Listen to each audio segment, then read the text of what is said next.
Welcome to the Sense and Sustainability Podcast, a program devoted to bringing people from diverse disciplines together to share their expertise and passion for sustainable development. If you'd like more information about us or our guests, you can visit our website at senseandsustainability.net, where you will find previous podcast episodes as well as our latest publications. Thanks for tuning in. My guest today is Bina Venkataraman, former Senior Advisor for Climate Change Innovation in the Executive Office of the President, and currently a lecturer and writer at MIT. Bina, thanks for joining us. Thanks for having me. So, let's start with climate change, something I know you've worked on a lot in the past. I don't know about you, but when it comes to the international climate negotiations, sometimes I feel like I'm watching a dysfunctional family getting together for the holidays, you know what I mean? It's sort of, there is a sense of a foregone conclusion, right? Grandma is going to get upset at grandpa for smoking in the living room. All the aunts and uncles are going to argue about which of their children deserve the most attention, right? Replace grandma and grandpa with, the United States and China, and I think you know what I'm talking about. But given the recent bilateral agreement, the landmark agreement between China and the U.S., maybe this time is different. Do you think there is room for optimism on the climate policy front? I do. I think there's room for cautious optimism. Okay. But I do think the agreement between the U.S. and China that was forged last week is a significant one. I think it's bold. I think it's important. I think if you look at the signal that it sends to the international community to have the two largest emitters of carbon dioxide making a pledge to specific targets over the next 15, 16 years, and making those commitments in a way that I think signals the importance of cooperation by doing this together. Right? Each country could have independently announced its more ambitious targets. I think it wouldn't have sent the same signal. I think if you look at the content of the agreement, you also see some significant announcements in terms of driving innovation in the marketplace for climate change, for addressing climate change through the marketplace and innovation. And one of those aspects is that for the first time you have China committing to specific targets around emissions, not targets relative to economic output, but targets relative to overall emissions. Right, actual hard caps on emissions. Exactly. Yeah. And peak demand, the commitment of China by 2030 to around 2030, they say, to peak their emissions. And do you mind actually, sorry to cut you off, sure. talking through the listeners and viewers why the relative versus absolute is important, especially in the case of China? Well, sure. I would hope not to get out of my depth here. So I think it's important because if you look at China's growth, which is projected to be astronomical, right? It's one of the China fastest, is in history. one of the fastest growing economies in history. Yeah. And you have, if China were to set a path of reducing emissions relative to its growth, that would not be nearly as significant as setting an overall cap on emissions, which is what China has done. Exactly. And their commitment to peak peak at 2030 is significant as well. And so China is committing to bring online about 20%, to constitute 20% of its energy generating capacity as non-fossil fuel energy, solar, wind, nuclear. Yeah, which is a lot. Which is significant. And so that's about, experts estimate about 800 to 1,000 gigawatts of generating capacity. Right now, China has about 1,250 gigawatts of generating capacity, most of which is coal. So this is a relatively extremely significant amount of generating capacity that China is going to be bringing online. And the research and development and the deployment and scaling of technologies that's going to be needed to make that happen is going to be significant. I think if you look at the U.S. side, the president's setting a more ambitious target, a more specific target around overall emissions. It builds on his Clean Power Plan, which is the EPA's proposed emissions around power plant rules, that looks not just at the power electricity sector, but more broadly at the economy as a whole. Certainly a lot of those emissions reductions are going to come from, we hope, finalized rules around power plants. But that is also significant. And I think the message that it's sending to other countries is that these two large emitters are serious, and it's also sending the message that bilateral agreements are important. I hope this might have some influence on the folks in Delhi and the possibility of agreements with India going forward as well.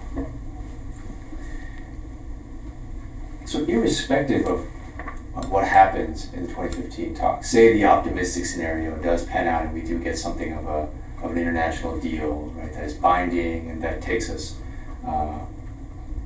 much of the way toward the 2-degree target, right, that has been the target for a long time. 2 degrees of climate change is, I'm sure you agree, still quite a bit of climate change, right? And so that means that adaptation to climate change will be inevitable in one form or another, right? Even if we're very successful at mitigating climate change. I know you've done a lot of work looking at the sort of federal versus state and local kind of interface in terms of who the actors are on this front. And it seems like adaptation might be a place where just as much as the federal policymakers, the local, state and local policymakers and actually organizations may have an outsized role to play. Would you agree with that?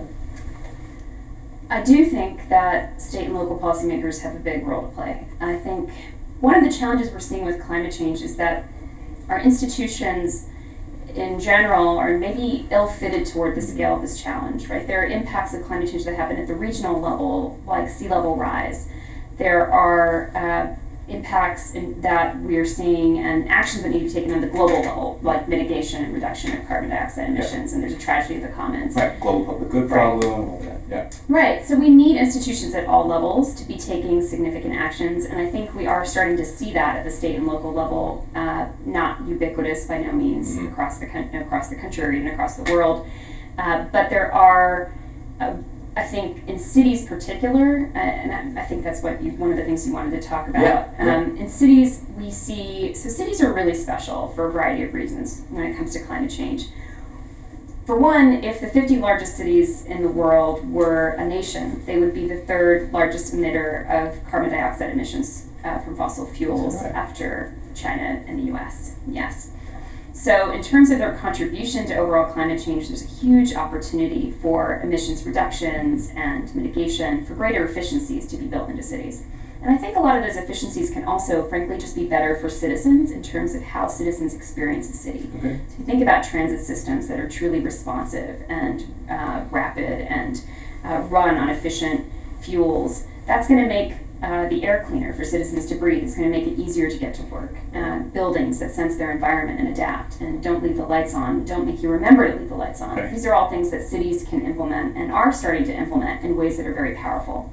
But I think cities are also increasingly vulnerable to climate change because you have this demographic concentration of people, the shift to cities and urbanization in our society is going to make the kind of perfect storm, forgive the pun, exist in many cities that are coastal, positioned to have large impacts from sea level rise. Take Bangkok, take New York, take New Orleans. Right.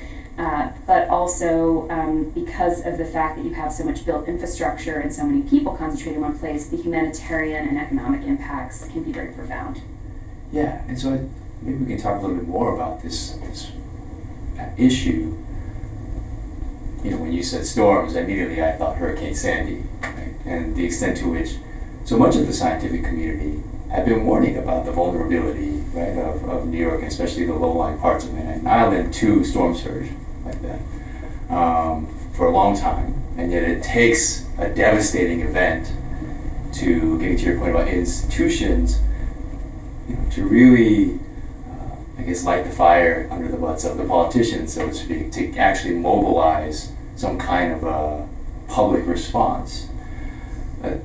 That, to me, is a bit of a depressing picture, right? If it takes a cataclysm, right, for us to respond to it,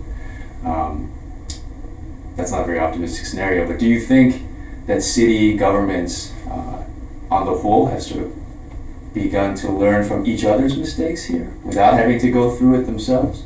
I think you see a bit of that. I think if you look at, so New York certainly after Sandy, but I think New York as a city that thinks of itself as a major innovator has, it's recently Mayor de Blasio, and it was just approved by the City Council in New York, made this pledge to reduce emissions 80% below 2005 levels by 2025, or 2050, sorry, and which is a great sort of example and can be a great model for other cities of what they can do. I think Chicago, if you look at Chicago, which has experienced climate change related impacts. Whether each one is attributable to climate change or not, we don't know. In terms of flooding, in terms of heat waves.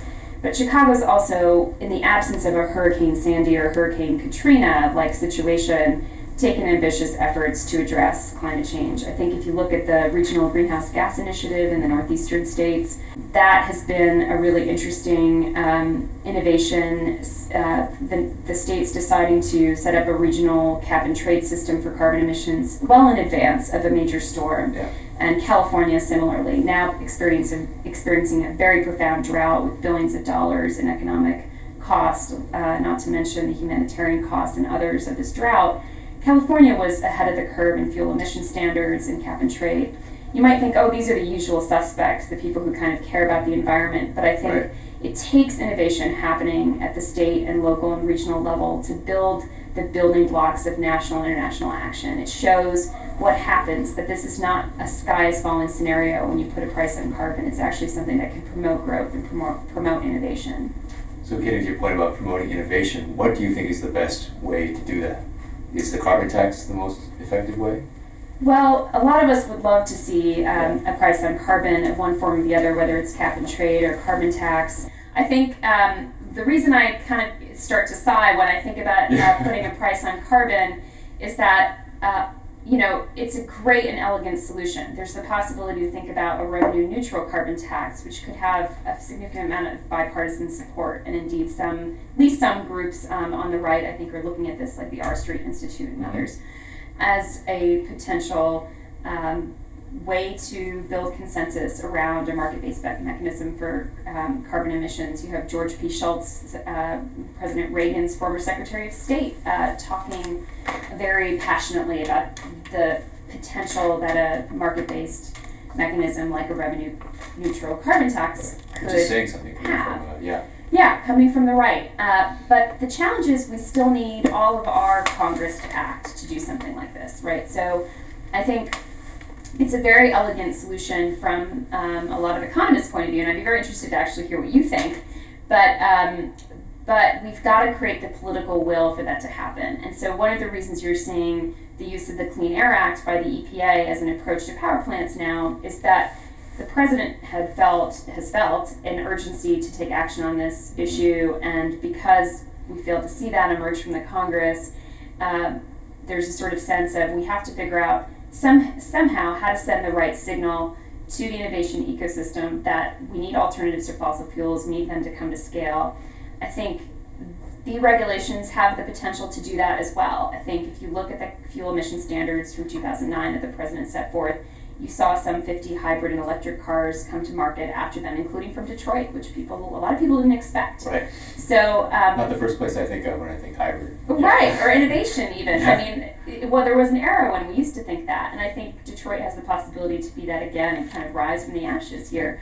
So I think you have to look at regulation as a very, in this case, it needs to be tailored. It needs to be done well. It needs to be sort of designed for that innovation ecosystem. And I think with the comments that are coming back to the EPA and what I understand from my former colleagues, they are really focused on that reality.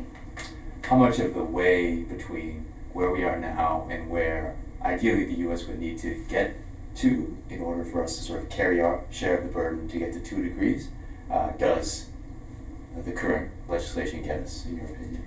I think part of the way there. I think there's a lot more that needs to be done. Yeah. I think one of the challenges when you're trying to construe regulations and avoid lawsuits and all the things that those folks are probably trying to do is that you try to lean forward and push the agenda. Right. But you also try not to get too far ahead of where the innovations are and where the economy is so that you don't see backlash. Mm-hmm. I think the challenge that we're all facing is that the timeline in which that kind of political calculation and policy design process can occur is a timeline that's increasingly being seen as too long for the challenge we face with climate change. Yeah. We have an urgent problem on our hands, and we have to act quickly and dramatically to address it. So what I'd love to see is us building on these aspects of the president's plan at a whole variety of levels, including regional, state, and local, to take much more ambitious action across different sectors, including transportation and agriculture. Yeah, and just to jump on what you're saying, to the urgency of the problem, something that I've noticed that people seem to miss, and maybe the media has some role to play here too, or some fault here. Maybe because the climate change issue has been around, quote unquote, for such a long time, I think it's easy for us to forget that it is an urgent problem. And I think to the extent that people don't understand that, I like to think of climate change as more of the bathtub problem, not the faucet flow problem, right? It's how much greenhouse gases we currently put up in the atmosphere and that we're continuing to add to. It's not the rate at which we're adding to it. So even if we can shut off the faucet tomorrow, we still have a lot of CO2 up there to deal with, right? So that's to your point about urgency. Mm-hmm. And I think you're absolutely right that we probably need policies operating on all three levels, or all as many levels as we can. One last question on this front. What do you think ordinary citizens who at times, just like you, kind of sigh when they think about the impasse in Congress, for example, on climate change, but who also care about the issue, can realistically do in their day-to-day lives to address this? I think this is a great question, and you've touched on a lot of things in your question to some degree. One of the challenges is the inertia in the system, and that we really need to act urgently, because by the time we're able to fully grasp the challenge of climate change, by the time we have Superstorm Sandy's all along our coast, it may be too late. So how do we really galvanize people to act? And I think for individuals, it can be really challenging, right? I might ride my bike to work every day, which I don't every day, but I take public transit. And I might buy products that I think are more carbon friendly. I might choose to do things that are going to reduce my net emissions, including all kinds of energy efficient measures in my home, like the light bulbs I put in my home. But it can feel rather weak in light of such a massive problem. It can feel like it's not going to be significant enough to make a change. On the other hand, as an individual, I could go to the climate march, like the one that was held in New York in September, and urge global action, urge global leaders to make a difference. I could write letters to the heads of state of every country in the world and ask them to take bolder action on climate change. But I might also feel like that was such a big problem that even though I was tackling it at the level at which it could be solved, I personally didn't have a large enough voice. So as an individual, I think it's important to think about where can you make the biggest impact. And I think what you're seeing now in terms of innovations to address climate change is that a lot of them are happening at the level of communities. Those communities include your physical, geographical community like Cambridge, or the city of New York, or Chicago. But they also include communities in terms of people with shared values, or religious organizations, companies like Microsoft, which has set an internal price on carbon. So what I like to tell people is to think about the communities that they interact with and how they can affect those communities to embody the value of taking action on this problem, take into account the data, take into account their own impact, and then find ways to make a difference on that level. Great. Bina, thank you for your insights today.